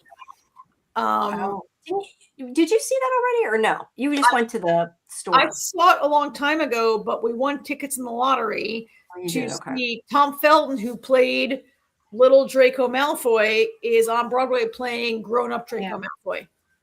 I'm jealous. I want to go see that, and I want to see the drone thing you saw. But that Harry Potter drone show, you guys, if you live in a city where it's coming, you've got to see it. Yeah, I'd like to go see both of those. Maybe someday. If the play's still there eventually, but it's going to take a while. Jamie, the Librarians is August 2nd. August 2nd. That's Sunday. Oh, Neo. All right, Neo, join us next week. We're going to start covering the ARC. So watch it, join us, chat it. Yeah, and then our librarian show will probably be either the 5th or the 6th. Just like I said, check Discord for details, and we'll let you know. But it kind of depends on when. Like I said, I got to see when. Well, there's Michael. He can tell us. Oh, Michael's here. You know, I saw. You know, it's funny. I went on IMDb and I saw that it was 2nd and 3rd, but I didn't trust IMDb because I've seen something like that before. Yeah, they're in 2 episodes. But why are they doing them back like? Why don't they just do a double episode Sunday? Why are they doing one Sunday and one Monday? I don't know, but I you think know it's what? more than one week. Looks like, hold That's on. Saturday and You know what? Sunday. They're doing it's Sunday and Monday. They're doing that every week. Yeah, don't know So we'll why. have so we're gonna have to cover. So I guess we're covering 2 episodes every week. Yeah. Okay. Well, then we probably will want to do Wednesday then, so we can do it earlier. So we're not on all night.